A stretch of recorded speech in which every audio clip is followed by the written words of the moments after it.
내 눈을 열어서 주의 율법에서 놀라운 것을 보게 하소서. 오늘도 우리의 차가운 마음을 녹여주시고 주께서 우리에게 자비와 사랑을 베푸시듯 오늘 내게 주어진 삶을 사랑하는 자로, 그리고 함께 더불어 살아가는 이들을 사랑으로 품어 살아내는 복된 자로 오늘도 살아가도록 성령께서 우리의 눈과 귀 그리고 입, 우리의 존재를 당신의 거룩한 도구로 사용하여 주시기를 주 예수 그리스도의 이름으로 기도합니다. 아멘. 오늘 우리에게 주시는 기록된 하나님 말씀 열왕기하 20장 1절에서 11절입니다.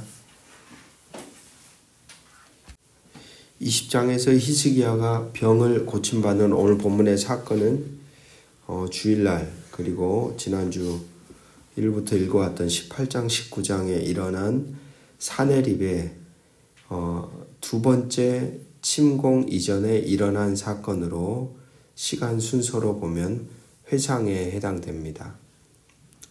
이전의 이야기가 후에 언급된 것은 이전부터 계속된 아수르의 공격에 대하여 히스기야가 어떻게 신앙으로 잘 이겨갔는지를 보여주기 위한 것으로 보여집니다. 오늘 20장은 히스기야가 어떻게 여호와에 대하여 확고한 신앙을 가지게 되었는지를 알려주는 본문이라고 볼 수 있겠습니다. 1절을 보시면 서두에 그때예라고 시작하고 있죠.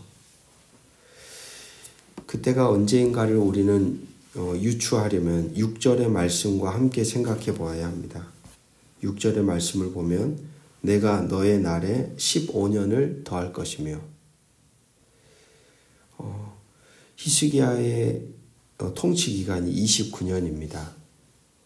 그러니까 15년을 더 했다는 것은 지금 현재 서 있는 자리가 14년째라는 것이죠.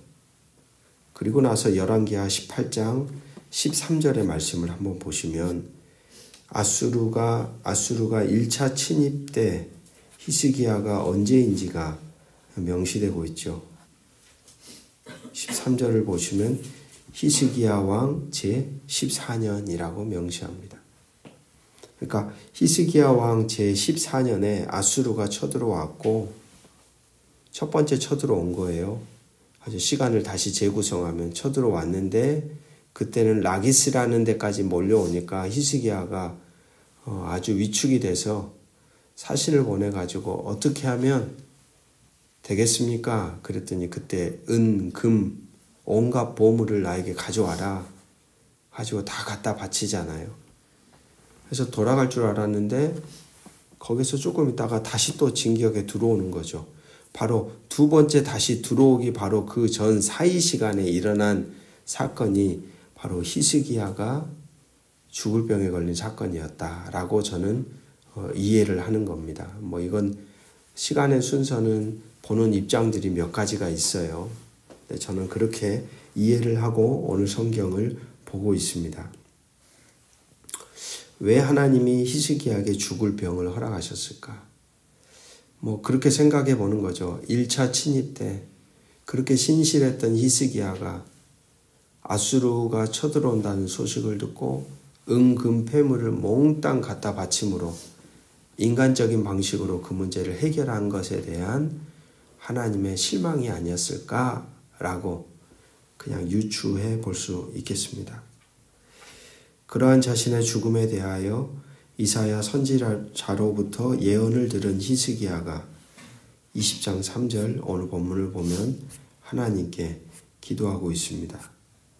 여호와여 구하오니 내가 진실과 전심으로 주 앞에 행하며 주께서 보시기에 선하게 행한 것을 기억하옵소서 하고 히스기야가 심히 통곡하더라. 기도는 하였지만 히스기야는 자신을 살려달라는 자신의 뜻을 요구하는 기도를 청한 게 아니라 자신이 그동안 살아왔던 삶의 흔적을 하나님 기억하시죠. 나를 불쌍히 여겨달라고 간구하고 있습니다.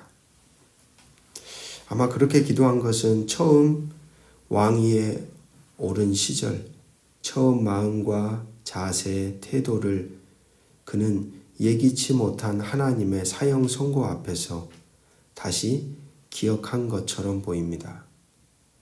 처음에 얼마나 아름다웠습니까? 하나님 앞에서 하나님이 싫어하는 모든 것들을 다 무너뜨리고 하나님이 거하기 원했고 하나님이 동행하기 원했던 사람이 히스기야가 아니었습니까? 바로 그 시간이 14년이었습니다. 14년의 시간 속에 히스기야는 그렇게 하나님 앞에 신실하게 살았던 것이죠. 근데 어느 순간 그걸 망각해버린 거예요. 놓쳐버린 거예요. 14년의 시간 속에 놓쳐버린 처음 마음, 자세, 태도를 기억하며 하나님께 그렇게 고백했다는 것은 어쩌면 그 마음을 다시 기억하며 내가 다시 잘 살아보겠습니다, 하나님. 이라고 말하는 것이 아니었을까요? 곧바로 그의 생명을 14년 연장하신다는 하늘의 선언은 히스기야에게 죽음을 선언하신 하나님의 목적과 뜻이 바로 거기에 있었음을 히스기야가 바로 깨달았다고 생각됩니다. 기도란 무엇일까요? 하나님의 의도와 하나님의 마음, 하나님의 뜻을 알아가는 자리입니다. 그 안에서 자신에게 주어진 환경과 상황, 문제, 사건 속에서 자신에게 명확하고 정확하게 말씀하시는 하나님의 소리를 바로 듣는 것입니다. 내 소리를 듣는 게 아니라 하나님의 소리를 듣는 것, 하나님의 뜻을 듣는 것, 하나님의 마음을 내가 알아차리는 것. 어쩌면 히스기야는 이 순간 그런 모습처럼 보여집니다. 그런 히스기야의 기도에 선지자 이사야를 통하여 응답합니다. 5절 너는 돌아가서 내 백성의 주권자 히스기야에게 이르기를 왕의 조상 다윗의 하나님 여호와의 말씀이 내가 너의 기도를 들었고 너의 눈물을 보았노라. 내가 너를 낫게 하리니 내가 3일 만에 여호와의 성전에 올라가겠고 들으시고 보시는 하나님께서 15년의 시간을 연장하십니다. 우리가 믿고 바라보는 하나님은 우리 존재의 소리, 우리 중심의 소리를 들으시는 분입니다. 가려짐이 없습니다. 그리고 자신 앞에 진지하게 진실되게 선 그 존재를, 그 중심을 바로 보시는 분이십니다. 히스기야의 삶을 하나님은 그렇게 보셨던 것이죠. 7절 이사야가 이르되 무화과 반죽을 가져오라 하매 무리가 가져다가 그 상처에 놓으니 나으니라. 그냥 말씀으로 낫게 하실 수도 있을 텐데 무화과 반죽이라는 걸 사용하고 있습니다. 무화과 반죽은 그 당시에 악성 종양을 치유할 때 사용하였던 민간 요법 중에 하나입니다. 하나님은 무화과 반죽이라는 당신의 민간 요법을 하나의 치유와 회복의 매개체로 사용하고 있습니다. 간혹 그런 분들이 있죠. 분명히 의술로 고칠 수 있는데 하나님께 기도받으면 낫는다고 병원을 가지 않는, 그건 믿음이 좋은 게 아니라 오늘 본문의 말씀을 보시면 아시듯이 하나님은 당시의 민간요법을 통하여서 당신의 치유, 회복을 일으키셨다.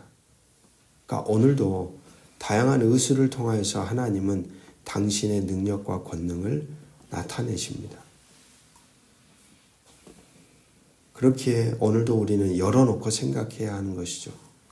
그리고 또 기억해야 될 중요한 사실은 초자연적인 기적, 사실 그것은 하나님 말고도 광명한 천사와 같은 악한 존재들도 사람들을 미혹하기 위해 놀라운 역사를 일으킨다는 점입니다. 그렇게 우리는 어떤 초자연적인 기적만이 하나님의 역사가 아니라는 점을 열어놓고 당시의 의술을 또한 사용하시는 하나님, 오늘도 이 시대에 우리의 문화, 우리의 어떤 기술, 우리의 능력을 하나님의 도구로 사용하신다는 사실을 우리는 기억해야 합니다. 여기에서 히스기야는 더 나아가 징표를 구합니다. 20장 8절입니다. 히스기야가 이사야에게 이르되 여호와께서 나를 낫게 하시고 3일 만에 여호와의 성전에 올라가게 하실 무슨 징표가 있나이까 하니, 아직 신뢰할 수 없는 마음, 온전하지 못한 히스기야의 상태, 그런 믿음 없음의 과정 속에서 그는 서 있었던 것이죠. 중요한 것은 바로 이런 애매한 상태에 서 있는 히스기야에게 필요하다면 자신의 능력과 권능을 보여주시는 하나님에게 있다고 여겨집니다. 완벽한 믿음이 아니죠. 여전히 믿음이 없습니다. 그러나 하나님은 우리 인간 존재의 그 연약함을 충분히 헤아리시는 분입니다. 우리가 가진 믿음, 지푸라기 잡는 마음으로 붙들고 하나님께 간청하고 구할 때 하나님은 우리의 존재의 연약함에 대해 무시하거나 잘라버리지 않으시고 그러한 이들의 요청을 따라 응답하시는 하나님이십니다. 필요하다면 우리의 인생에도 당신의 권능을 드러내시는 분이 바로 우리가 믿는 하나님입니다. 그는 해 그림자를 앞으로 가게 하기보다 뒤로 가게 하는 것이 더 어려우니 시간이 뒤로 돌아가는 초자연적인 일을 행하여 달라고 구하고 있습니다. 해의 방향을 바꾼다는 것은 천지를 주관한다는 뜻이고 결국 세상을 만드신 분이 하나님이심을 보여달라는 요구였습니다. 놀랍게도 하나님은 그의 요구를 들어주십니다. 사랑하는 말씀의 동역자 여러분, 우리가 살아가는 삶에 깊이 매몰되다 보면 세상의 한계 안에 갇힐 때가 많습니다. 마치 세상은 세상의 원칙을 따라서만 움직이는 것처럼 보일 때가 많다는 사실입니다. 하나님의 역사, 하나님의 통치, 하나님의 권세가 나타날 자리가 보이지 않는 것처럼 느껴질 때가 많다는 것이죠. 우리가 살아가고 있는 구조와 현실 속에 가두어진 존재로 하나님까지도 그렇게 가두어 버린다는 겁니다. 오늘 우리의 본문은 우리에게 말을 건네고 있습니다. 어떠한 일도 뛰어넘어 행하시는 하나님을 오늘 우리는 믿고 신뢰하고 있는지, 아니면 내가 살아가고 있는 세상 속에 갇혀진 하나님으로 초라하게 만들고 있는 것은 아닌지, 우리의 생각 속에 가두어지지 않으시는, 우리가 살아가는 세상 속에 가두어지지 않으시는 하나님을 오늘도 신뢰하십시오. 만약 우리가 품고 생각하고 행동하는 그 모든 것들이 하나님을 향하여 있다면, 거기에 하나님의 뜻이 담겨져 있다면, 거기를 통하여 하나님의 나라가 세워진다면, 그런 우리의 흔적을 향하여 하나님은 당신의 모든 것으로 권능을 나타내실 것입니다. 그와 같은 일들이 저와 여러분의 삶 속에도 구현되기를 주의 이름으로 축복합니다. 기도하겠습니다. 아버지 하나님, 연약한 존재인 히스기야, 인간적인 수단과 방법으로 살아갔던 그의 삶 속으로부터 들려오는 소리를 하나님은 들으셨습니다. 하나님께는 한 번의 기회만 있는 것이 아닙니다. 단번에 잘라버리지 않습니다. 하나님은 그 존재가 응답하고 돌아서려고 한다면 언제든지 그 존재를 향하여 다리를 놓으시고 새로운 인생의 길을 만들어 가시는 분이십니다. 오늘도 우리의 존재의 연약함을 붙들고 또 우리 한켠에 있는 연약한 믿음을 붙잡고 당신을 향해 진심으로 간구하고 당신의 뜻을 구하고 나아갈 때에 우리의 삶을 통하여 하나님의 능력과 권능이 나타나는 복된 하루의 삶이 되게 하여 주옵소서. 세상 속에 살아가다 보면 세상의 것에 매몰되고 세상의 방식과 원칙에 하나님이라는 존재까지도 가두어 놓고 생각할 때가 많습니다. 그것을 넘어서서 일하시는 천지를 창조하신 하나님을 오늘 우리는 믿음으로 고백하며 그 하나님이 오늘도 우리와 동행하고 계시며 그 하나님의 선한 뜻이 있는 곳을 향해 마음을 쏟아낼 때 하나님은 우리를 통하여 당신의 능력과 권세를 나타내실 것임을 오늘도 믿음으로 붙잡고 살아가는 복된 하루가 되게 하시기를 주 예수 그리스도의 이름으로 간절히 기도합니다.